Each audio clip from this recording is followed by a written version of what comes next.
गंभीर प्रश्न जानना चाहता हूँ, देश भी जानना चाहेगा। आप अपनी जेब में पर्स रखते हैं क्या? पर्स रखते हैं क्या? बटुआ जिसके अंदर पैसे होते हैं। 1,84,005 मतदाता तय करेंगे। और इन वोटर्स की पॉलिटिकल राय इन्फ्लुएंस करने में मीडिया एक बड़ा रोल प्ले करता है। तो इतने बड़े इलेक्शन से पहले जब मीडिया को यूपी के सीएम योगी आदित्यनाथ का इंटरव्यू करने का मौका मिला तो उम्मीद थी कि जनता के कुछ इम्पोर्टेंट सवाल पूछे जाएंगे। इस सेशन का हमने नाम लिखाया है योगी का जलवा 2022 में क्या भगवा।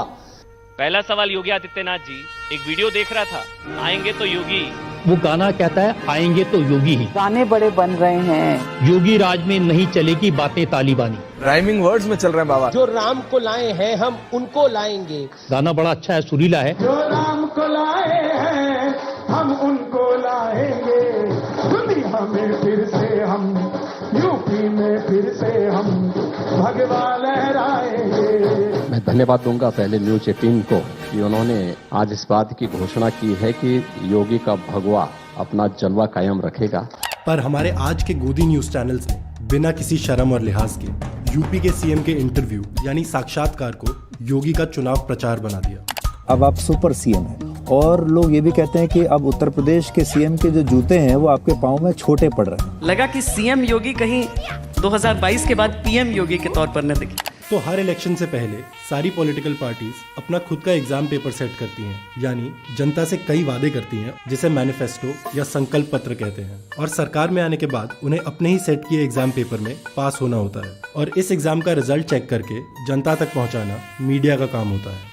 ये कहा जाता है कि जितना जमीन पर काम हो नहीं हो, आप लोगों के दिमाग पर सही काम कर लेते। मुस्कुरा मुस्कुरा कर योगी जी आज मंच से लोगों को कन्विंस कर देंगे कि मैं ही सर्वश्रेष्ठ। बाबा मुस्कुरा रहे, मैं सच कह रहा हूँ, आपसे बढ़िया नेता नहीं था उनके लिए। क्योंकि आप सिर्फ मुख्यमंत्री नहीं है, आप महंत भी हैं, एक योगी भी है। आप तो एक सेंट हैं, साधु हैं। जो धर्म योगी है, कर्म योगी, जो कर्म योगी है। और मोदी जी तो कह रहे हैं कि उपयोगी है। बहुत उपयोगी। योगी आदित्यनाथ बहुत अच्छा आदमी। बाबा बाबा बाबा। पर अगर आंसर शीट चेक किए बिना ही सिर्फ नाम देख के 100% मार्क्स दे दिए जाएं, मतलब सरकार और मीडिया के बीच का मामला फिक्स्ड है। बाबा हम ये इंटरव्यू सुबह सुबह कर रहे हैं लेकिन आपका कॉन्फिडेंस अलग लेवल पे है। आपके कॉन्फिडेंस, मैं बार बार कह रहा हूँ, इट्स अ री एनर्जाइज कॉन्फिडेंस, जिसे मैं कह सकता हूँ अंग्रेजी में। ये मैं आपको बार बार बता रहा हूँ, इट्स अ री एनर्जाइज योगी आदित्यनाथ। नहीं देखिए आप मुस्कुरा रहे हैं। आप मुस्कुराने लगे। तो इस कॉन्फिडेंस की वजह क्या है? इस कॉन्फिडेंस की सबसे बड़ी वजह शायद यही है कि कोई ईमानदार पत्रकार इंटरव्यू नहीं ले रहा, क्योंकि उस केस में सीन कुछ और ही होता। ये याद है सर? हाँ देखा है कहीं। ये आपका इलेक्शन मैनिफेस्टो है। ओह हाँ याद आया, मैंने ही तो छपवाया था। ये सब हुआ है? क्यों? योगी जी इतने अच्छे काम आपने गिनाए। काम आप एक के बाद एक गिराते हैं, आपको चुप करना फिर मुश्किल हो जाता है क्योंकि आप एक के बाद एक लय में बोलते चले जाते हैं। तो आपने ऐसी स्थिति क्रिएट कर दी है कि आप कहें कि मैं इतना उपयोगी हूँ कि अब मेरे बिना काम नहीं चलेगा। तो हमारे आज के वफादार गोदी पत्रकार और एक ईमानदार पत्रकार के काम करने में 3 मेन फर्क है। फर्क साफ है, फर्क साफ है। पहला, एक ईमानदार पत्रकार जहां सीएम को उनके पिछले इलेक्शन में किए वादों की याद दिलाता है और उस पर सवाल करता है। वहीं एक गोदी पत्रकार सीएम की जगह सवाल ओपोजिशन पर उठाता है और सीएम की अंधभक्ति करने लगता है। मुझे आपके स्कूल के टीचर की बात याद आ गई। उन्होंने कहा कि गणित में जीनियस थे। विपक्ष को दिक्कत आपकी मैथ से, आपकी गणित से। दूसरा, एक ईमानदार पत्रकार जहां जनता का स्पोक्स पर्सन बनके आम लोगों की जिंदगी से जुड़े सवाल उठाता है। लोग आज भी ट्रेनों और बसों में जानवरों की तरह धक्के खाते हैं। कोई मजदूर कार में नहीं घूमता, बल्कि कड़ी धूप में पत्थरों पर अपनी एड़ियां रगड़ता है। अमीर और अमीर होता जा रहा और गरीब सड़क पर आ गया है। ये है कि जी शायद यही रियलिटी है आपकी सोसाइटी की। और लोग पसंद ही शायद ये चीज़ करते हैं। अब जब लोग पसंद ये चीज़ करते हैं तो इंडस्ट्री भी वही प्रोड्यूस कर रही है जो लोग पसंद कर रहे हैं। बिल्कुल ऐसे है, क्योंकि अगर तो यही मॉडल है कि आपने जो अटेंशन कैसे गैदर करनी है, वो मैं हमेशा एक किताब कोट करता हूँ नील पोस्टमैन की, अम्यूजिंग और स्टूडेंट। तो उसमें कहता है कि the basic function of media is to gather an audience and sell it to an advertiser. अब ऑडियंस कैसे गैदर होगी, उसमें पोलेमिक्स होंगी, जज्बाती बातें होंगी और चीज़ें होंगी। जाहिर बात है स्कॉलरली बात करोगे तो नींद आ जाएगी। तो ये सिस्टम और ये जो फ्रेमवर्क है मीडिया का, इसके अंदर रह के ऑब्जेक्टिव बात करना सिस्टम ही अलाउ नहीं करता। लोगों की बात नहीं कर रहा मैं। वो मार्शल मकलुअन का जो एक लाइन का कोट है कि the medium is the message. तो मीडियम जो है वो फैसिलिटेट ही इस चीज़ को करता है कि इस पर थोड़ी सी जज्बातियात प्रैक्टिस हो। क्योंकि किताब जो है वो एक कंसिस्टेंट मैनर ऑफ इंफॉर्मेशन है, जिसके दरमियान में इश्तिहार भी नहीं चलना। 2 पेज के बाद एरियल का ऐड नहीं बना होगा उसके आगे। ठीक है, लेकिन आपने जब प्रोग्राम में जिस तरह से गुफ्तगू होती है 5 मिनट की तो ब्रेक लेना पड़ेगा, so that chain of thought has to be broken. इसीलिए कंसिस्टेंट थिंकिंग नहीं होती। बुलेटिन का पैकेज आप देख लीजिए कि पहली खबर सियासत की, दरमियान में इकॉनमी, एंड पे पेरिस फैशन वीक, तो आपको सब बेच दिया 1 घंटे के अंदर। आपकी कंसिस्टेंट थॉट डेवलप हुई नहीं, हो ही नहीं सकती, because the system is biased against objectivity. तो मैं उसकी जो वो मॉड्यूल है उसको समझता हूँ कि इस पर इतनी ऑब्जेक्टिव बातें नहीं हो सकती कि इंसान ट्राई हो जाए या सो ही जाए देखता देखता, बट थोड़ा सा मिक्स एंड मैच होना चाहिए। और ऐसा काम जैसे आप भी कर रहे हैं, तो ऐसा तो नहीं कि आपके पास ऑडियंस नहीं है, because you are very critical of the system but still you are surviving. मैंने यही देखा कि इसका स्कोप है कि लोग डरते बहुत हैं कि यार ये बात की ऑडियंस भाग जाएगी। कैसे भागेगी यार? आप रैशनलाइज करें अपनी बात को तो कुछ भी ये नैरेटिव पेश करेंगे, अगर उसकी रैशनल बुनियाद खड़ी हुई है कोई ना कोई तो आएगा उसके लिए। ये आपको मैं बात बताऊं कि मुझे ये लगता है कि बाय डिज़ाइन ये जो सोशल मीडिया के ऊपर अटैक्स किए जाते हैं, एंकर्स के ऊपर, जर्नलिस्ट के ऊपर, ये बाय डिज़ाइन किए जाते हैं कि या तो इनको डरा दिया जाए कि do not go against us वरना तुम्हारा हम ये हाल करेंगे। जी जी। उसमें बहुत से लोगों ने एक्चुअली बैक सीट ले भी ली, तो उन्होंने कहा यार हम बर्दाश्त नहीं कर सकते भाई, बस बहुत हो गया।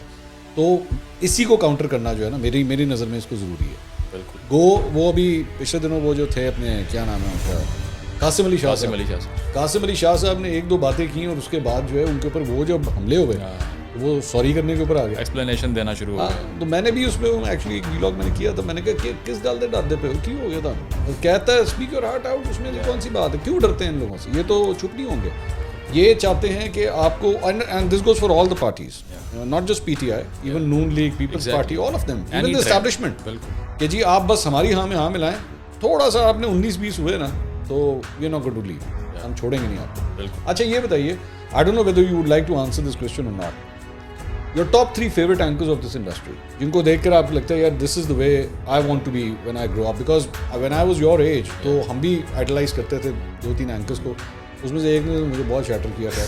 तो लेकिन आप किसको आइडलाइज करते हैं कि यार इस तरह का मैंने एंकर बनना है? नहीं, इतना तो किसी को नहीं किया कभी वैसे कि मैं कहूँगा यार उसके फुटस्टेप्स फॉलो करने हैं, because I never admired somebody to the point कि यार मैंने सारी ज़िंदगी इसका एडमायर ही रहना। जब मैं मिसाल के तौर पे मुझे शाहजेब का 1-on-1 इंटरव्यू मुझे बहुत पसंद है, आई लाइक इट। जी बिल्कुल। पाकिस्तान के अंदर बदामी का मुझे बहुत पसंद है। काशिफ वासी साहब का टॉक शो कंडक्ट करने का तरीकाकार आई रियली लाइक, कैजुअल जो एक अच्छा स्टाइल है इस तरह। इसमें Shahzeb is one of those people जो थोड़ा सा ऑब्जेक्टिव है और उसकी थोड़ा सा नैरेटिव भी उससे मैं कनेक्ट इसलिए करता हूँ कि वुमेन राइट्स की बात हो तो कर लेता है शो में, इसके अलावा सोशल जो है मूवमेंट्स पे डिस्कशन हो वो भी कर लेता है, थोड़ा इनलाइटेंड नैरेटिव भी पेश कर देता है, नॉट कि वो जिस तरह बैठ के कंडक्ट करता है उसका मैं फैन, थोड़ा नैरेटिव बेहतर है। इसके अलावा नदीम मलिक साहब is a bit somebody who is a bit objective, जिसमें इतनी सेंसेशनलिज्म शो में नज़र नहीं आएगा, जुमलेबाजी नहीं होगी, और not to flatter you in front of you but your show is also मेरे तो काटा ला दो। नहीं वो इसलिए मैं फॉलो करता रहा हूँ। अच्छा। उसकी वजह यही है, वो खान साहब का जो आपका इंटरव्यू था वो जिस तरह वो जो ISI वाली बात उसमें हुई थी और 1-2 बातें और हुई थी, इसमें आपने चैलेंज भी किया उनको, तो इट वाज गुड कि लग रहा है कि आप एक क्रिटिक भी हैं, उसके बावजूद आप जाकर बट ब्रेव ऑफ हिम, मैं क्रेडिट देना चाहूँगा उनको that he decided to give me an interview. I was amazed. I was also amazed. मैंने जो पहली कॉल आई ना शहबाज गिल की मुझे कॉल आई तो मैं क्या पाया किसी होने ने कॉल कर दी मैंने कॉल कर दी। एक और भी वो खलीलुर रहमान कमर की जो ग्रिलिंग थी, that is one of my all time favourites because he somebody I would like to put him in his place. अच्छा। क्योंकि वो जितनी वो स्पेस ले गए उतनी लेनी नहीं चाहिए थी, तो these are one of the shows जो कि मुझे याद हैं which were good. Would you like to name the 3 worst anchors? Worst anchors? हाँ, that you don't like, नहीं पसंद आते। चौधरी गुलाम हुसैन। अच्छा, number 1 senior anchor. Yeah, because seniority is not the benchmark to judge somebody's intelligence. You can be 70 and still be dumb. Pakistan में लेकिन different है। तेनू की पता, तू तो काका है। बिल्कुल, तो एडा सीनियर बंदा। वही बात है ना कि वो कहते हैं कि एक्सपीरियंस से नॉलेज गेन होता है, नहीं रैशनैलिटी से होता है, मंतक से वो होता है। अगर आपने ज़्यादा पढ़ लिया है जल्दी उम्र में तो आप एक जो ज़ईफ़ इंसान है उससे बेहतर हो जाते हैं। तो पहले वो चौधरी गुलाम से, हाँ, क्योंकि वो जाके दूसरे के अल्फाज मुँह में डाल रहे होते हैं कि ये क्या दो। इसके अलावा इंटरव्यू की अगर बात करें तो कामरान खान साहब। यार वो तो मेरे आइडियल हैं यार। मैंने तो अपने व्लॉग में खुल के कहता हूँ मैंने बड़े हो गए कामरान खान में। सीरियसली पता नहीं मैंने और कितने बड़े होंगे, बड़े नहीं होंगे। तो उसमें उनका भी, और वो भी इसलिए नहीं कि मेरे बायसेस हैं जो कि इनके नैरेटिव्स हैं, no, the way they conduct an interview अब उसमें जाके क्योंकि खान साहब सब कुछ ठीक हो चुका है और इकॉनमी भी अब अपने पहिए पे वापस आ चुकी है और पाकिस्तान तरक्की की मनाजिल तय कर रहा है। अच्छा, मैंने एक दफ़ा ना बिल्कुल इसी तरह कॉपी करने की कोशिश की थी, सीरियसली एक दफ़ा ना मैंने कॉपी करने की कोशिश की यार, मैं 32 सेकंड से आगे नहीं जा सका। I timed it, I wanted to stretch my question so long, मैंने कहा मैं कोशिश तो करूँ, मैं कितना को स्ट्रेच कर सकता हूँ, मैं 32 सेकंड से आगे नहीं जा सकता। बट उनका रिकॉर्ड जो है 1 मिनट 25 सेकंड का, बड़ा लंबा सवाल करते हैं, बड़ा लंबा, बड़ी हिम्मत है वैसे, बड़ी हिम्मत। बंदा अलबत्ता शीशे में उतार लेते हैं वो। हाँ। आगे जो बंदा होता है ना, कहता वो मेरी अंदर इन्नी खूबी है तो मैंने आप मेरी मां ने नहीं मैंने दसिया सी, जेड़ा कामरान खान ने मैंने दसिया वो। और उसके अलावा क्या कोई ख़ास नाम नहीं आ रहा, शायद साबिर शाकिर साहब होंगे या इमरान रियाज खान साहब होंगे। अच्छा, क्योंकि ये these our opinion formers you know, ये वो जाकर कोई क्वेश्चन की एक बेसिक एंगेजमेंट का मकसद ही ये होता है कि ट्रूथ बाहर आए। आपने जाके अगले को चैलेंज करना है क्रिटिकली और वो अपना नैरेटिव आपके सामने खोल के पेश कर दे। बट बोथ दीज नेम्स जो भी आपने लिए, इमरान रियाज खान एंड साबिर शाकिर, यहाँ पे right now when we are actually recording this, इन्हीं दोनों लोगों के हवाले से एक ये भी पॉइंट ऑफ व्यू है कि जी सबसे बड़े एंटी इस्टेब्लिशमेंट नाम इस होती है, माशाल्लाह इस्टेब्लिशमेंट को चैलेंज कर रहे हैं ये इमरान रियाज खान साहब भी और साबिर शाकिर साहब को तो पाकिस्तान छोड़ के जाना पड़ गया। बड़ी आप नहीं, वो उसमें यह है कि अगर आपने पहले एक सिस्टम्स को मिल्क किया है, उसका फ़ायदा लिया है और उसके बाद में अगर किसी आपकी पर्सनल बायस के ऊपर आप किसी के खिलाफ हो गए तो उसका ये मतलब नहीं कि प्रिंसिपल स्टांस है। प्रिंसिपल स्टांस ये है कि सियासत के अंदर इस्टेब्लिशमेंट की मुदाखलत ना हो, उसमें सिविलियन एजेंसी रहे, आवाम की राय से फैसले हों। इनका ये है कि पॉलिटिक्स में आके हमें सपोर्ट क्यों नहीं किया, नंबर 1। दूसरा ये है कि they have become anti establishment in the favour of somebody whose name is Imran Khan, not in the favour of the agency of people. अवाम की खुशनुदी के लिए नहीं एंटी इस्टेब्लिशमेंट हो गए, ना तारीखी तौर पे थे। अब भी अगर उनको राइट मैन मिल जाए पिंडी के अंदर, they will be happy the next day. इसी तरह खान साहब का नैरेटिव है, the moment anyone starts supporting Khan साहब everything's fine, exactly, because it's about personalities, not a principal stance। जिन लोगों ने यहाँ पर मारें खाई हैं, कोड़े खाए हैं ज़िया के दौर में, जाने दी हैं, वो एक प्रिंसिपल के पीछे थे, एक आइडियोलॉजी थी। ये लोग आइडियोलॉजी के लिए काम नहीं कर रहे, ये बड़ा शॉर्ट लिव्ड होता है और इसमें एलीट और जो लोअर क्लासेस हैं वो भी इकट्ठी हो जाती हैं, यूनिफिकेशन भी आ जाती है।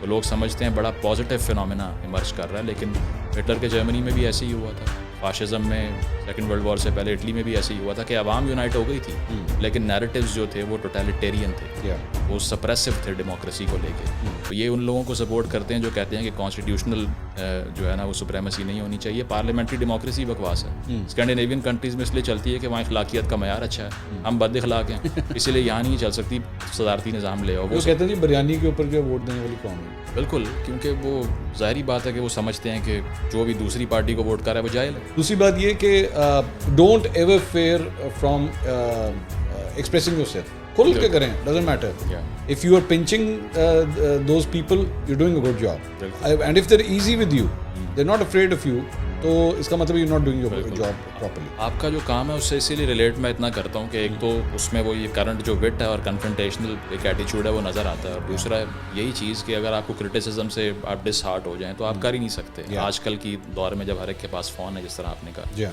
कुछ भी लिखो, कॉन्सिक्वेंसेज आप फेस नहीं कर सकते उसको, because you have a fake ID, you can write anything. कौन आपके घर आके आपको पूछेगा यार ये क्या बदतमीजी किया तुमने, कोई नहीं पूछेगा। तो इसीलिए अब हर एक के पास कुछ भी करने का लाइसेंस है।